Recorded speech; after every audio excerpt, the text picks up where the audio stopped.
JBNN will keep you informed. I'm Michelle Jones, and in the news, we start with an update. Businessman charged in alleged love triangle murder. A St. Elizabeth businessman has been slapped with a murder charge in connection with the fatal shooting of a man who had come to the residence of his child's mother while he was also present on a visit. Charged is 45-year-old Robert Russell of Olive Park, Santa Cruz in the parish.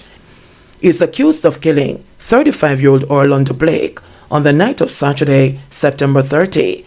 Reports are that about 10:20 p.m., Russell visited a woman with whom he shares a child and they returned to bed. Sometime after, Blake reportedly went to the house to visit the woman who is said to be his girlfriend. He entered the house and was shot, allegedly by Russell, who is a licensed firearm holder. The police were summoned and Blake was taken to hospital where he was pronounced dead. Russell was immediately taken into custody and his gun seized. He was charged on Tuesday. A court date is being finalized. Head of the St. Elizabeth Division, Acting Superintendent Coleridge Minto, is urging citizens to allow the justice system to take its course. This follows news that the car belonging to a key witness to the incident was burned. There have also been reports of threats circulating, Minto noted. Taxi operator killed, mother hospitalized following Manchester gun attack. A taxi operator was shot dead, his mother wounded, and four of his relatives, including 3 children, left traumatized after men reportedly opened fire on the family in Greenvale, Manchester on Tuesday night. Police named the deceased as Gregory Sutherland, 36, otherwise called Greg, of Big Ed Street in Greenvale.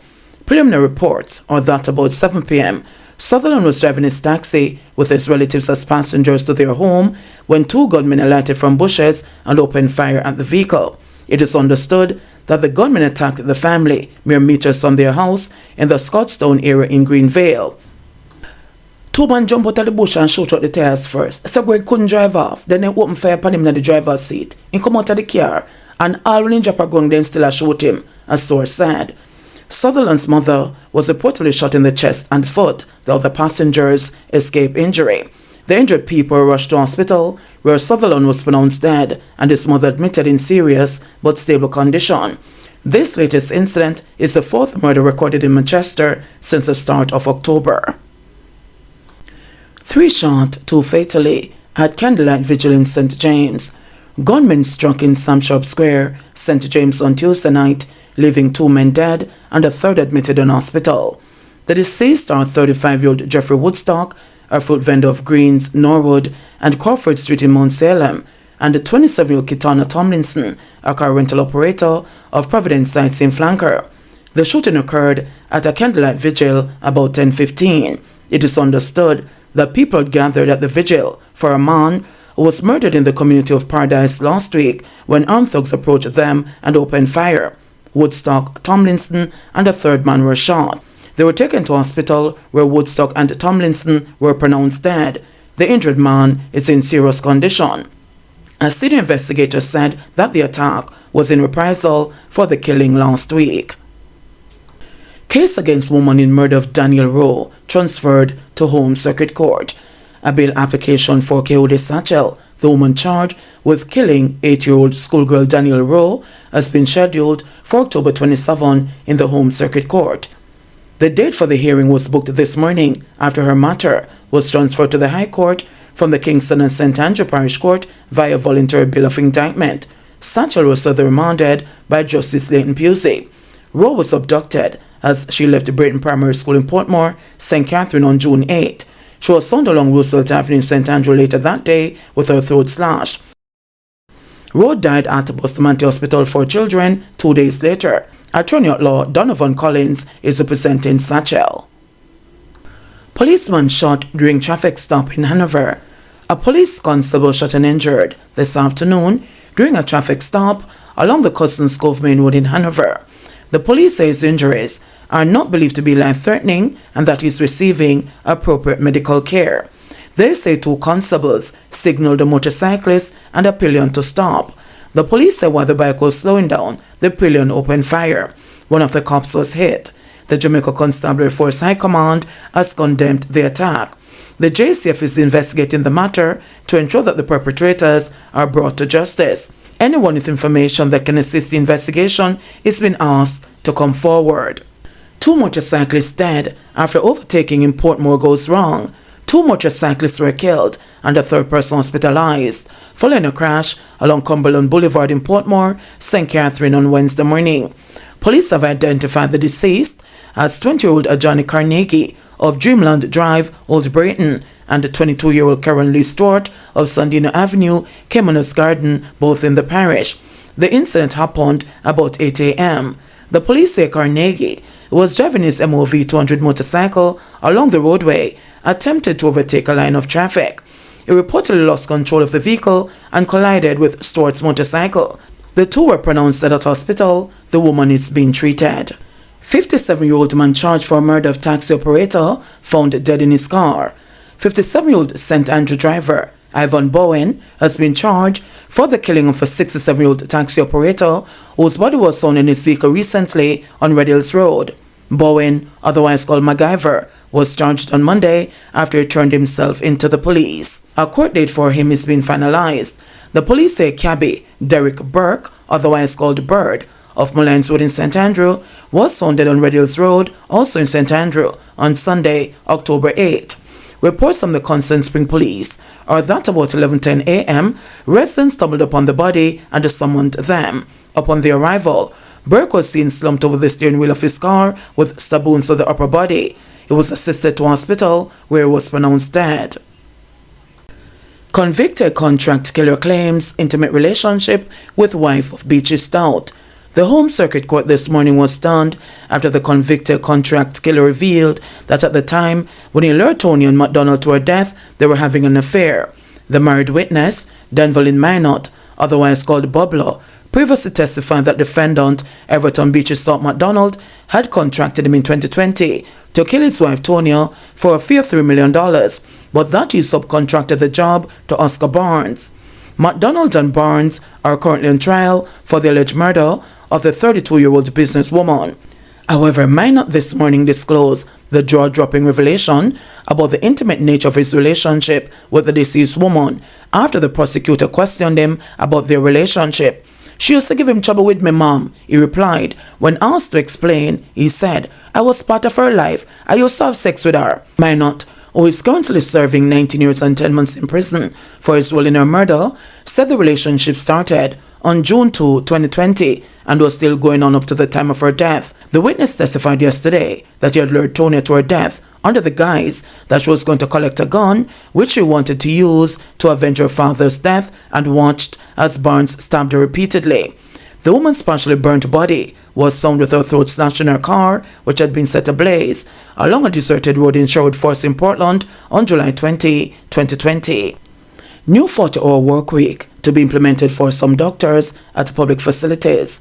Health Minister Dr. Christopher Tufton says the ministry will be implementing a new work arrangement for some doctors employed at public hospitals. Speaking in the House of Representatives on Tuesday, Dr. Tufton said the Ministry of Health will introduce a 7-day 40-hour work week. He said this will result in more doctors working less time under normal circumstances. Madam Speaker, I take this opportunity to update this Honourable House on the progress of the Ministry of Health and Wellness to increase our human resources for health in Jamaica and the relationship with primary health care reform. Very importantly, Madam Speaker and colleagues, last year I tabled a roadmap for the primary health care reform.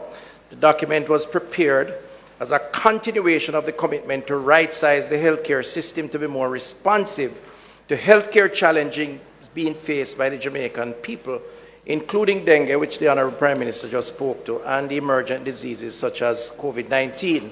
At that time, I reminded the Parliament and the public that plans for nurses, public health inspectors, and other professionals supplementary to medicine are now being finalized. I also noted, Madam Speaker, colleagues, at the time, that the tabled physicians' workforce document outlines the range of services that are provided at the primary, secondary, and tertiary levels of the healthcare system, and is to provide a framework for the human resource structure to support these services.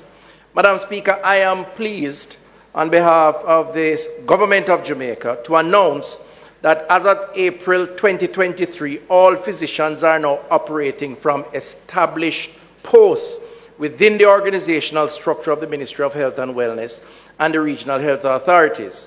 As stated in my sectoral presentation, this is part of a three-stage reform of human resources for health that will involve the creation of posts for all existing physicians currently in the workforce, the shift of service delivery within hospitals and health centers to meet the standard requirement for service delivery at the primary, secondary, and tertiary levels, and structuring a strategy that meets the physicians' workforce needs for the next 10 years, especially as it relates to the construction of new facilities under the CAPEX plan for the ministry tabled in 2019. In other words, Madam Speaker, we are creating and implementing the 10-year development plan that was tabled some time ago, 2019.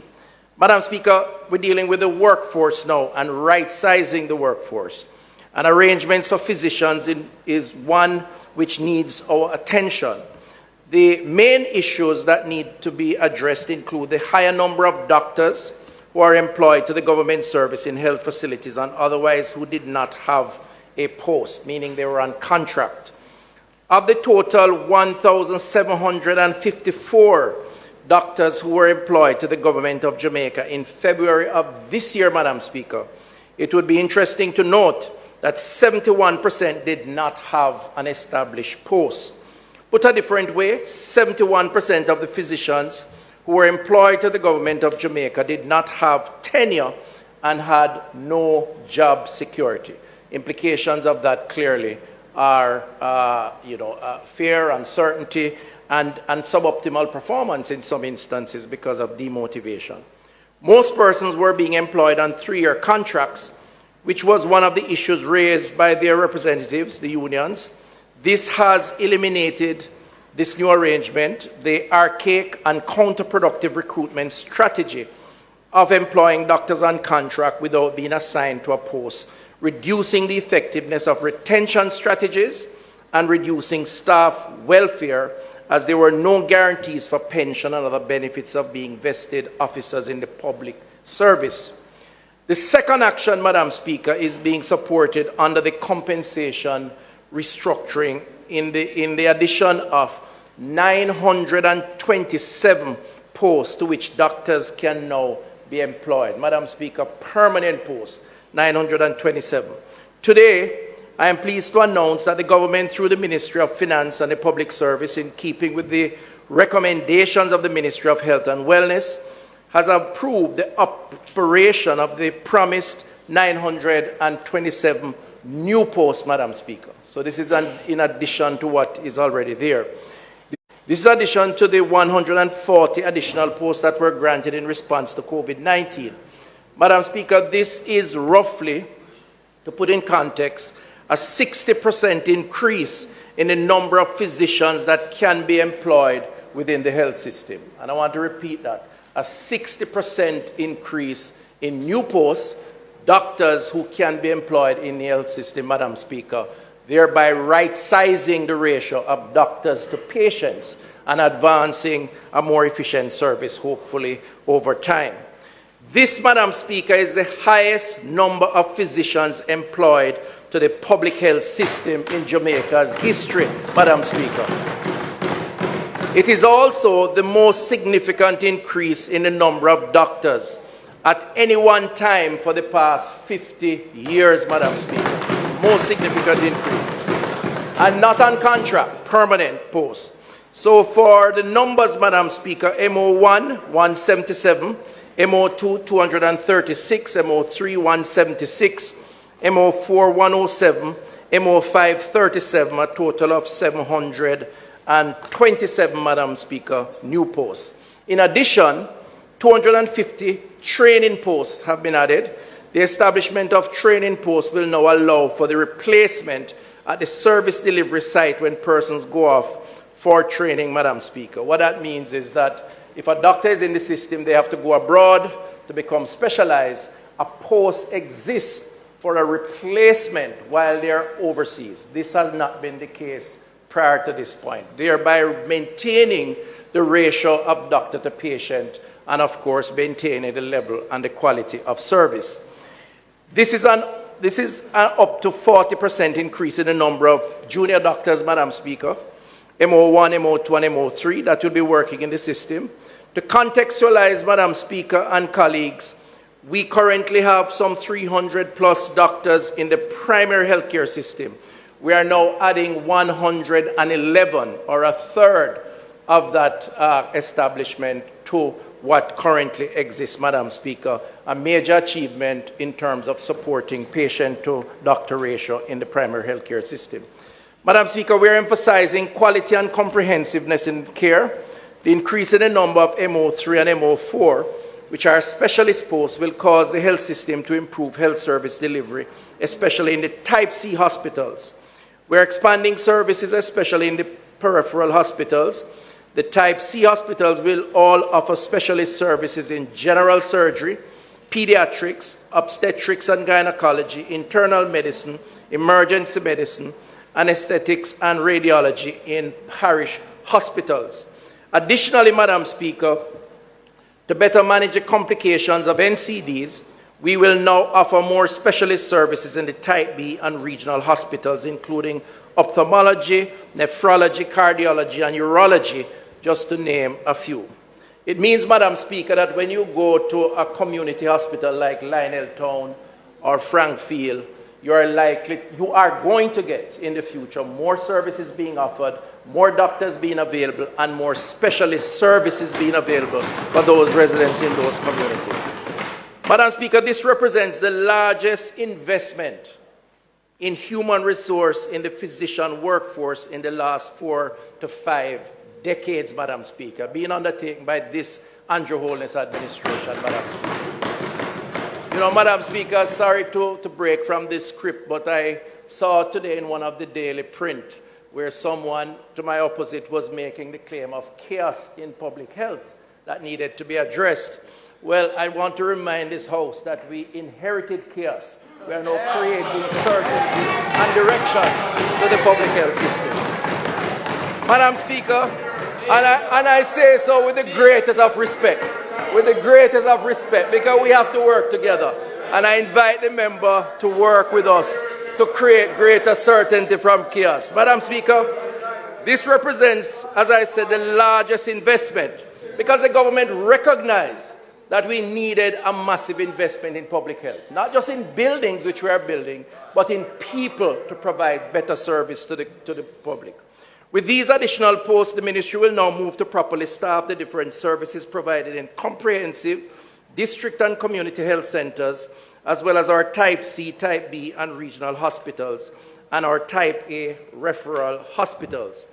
Madam Speaker, I want to remind the members of the Honourable House and the people of Jamaica that this is a 10-year plan, and the 10-year plan was tabled here, which focused on all areas of expansion. We are now addressing the physicians' workforce, and these posts are now available, and all posts are established posts, not contracts with uncertainty. The phase of the intervention will be implemented over the next 2 years, Madam Speaker, 2 to 3 years. So we're going to be advertising, and then it's the ability to fill those posts that will determine how quickly we get up.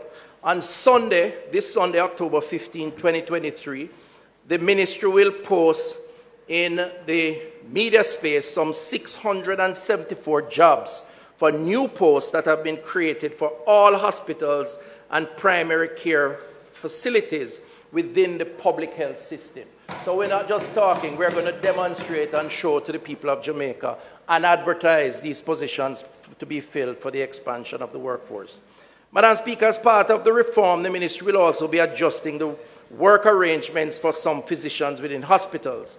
This relates to the introduction of a 7-day, 40-hour work week for certain physicians within hospitals.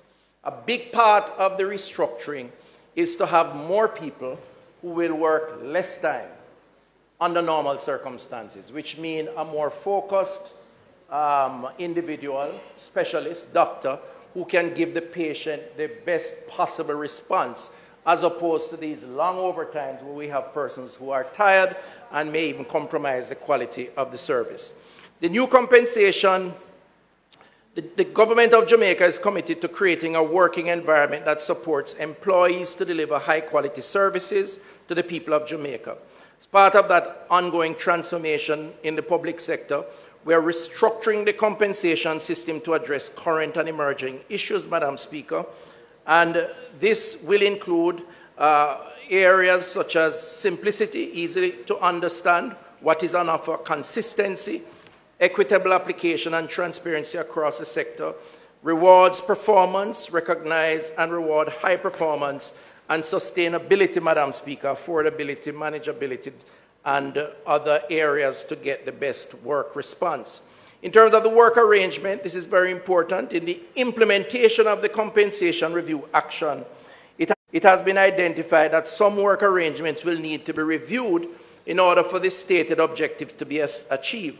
One such arrangement is the rescheduling and work engagement of medical doctors who work in facilities across the island. The main issues that have been identified with the current practice is that it may cause long work hours for certain categories of workers that may compromise service delivery, as I said earlier.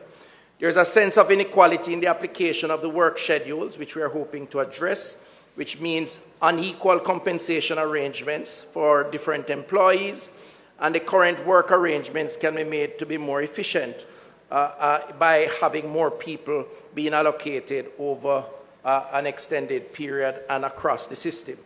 Madam Speaker, the contemplation Minister, for the new... your time for speaking has expired. House Leader, Minister Green. Minister Green.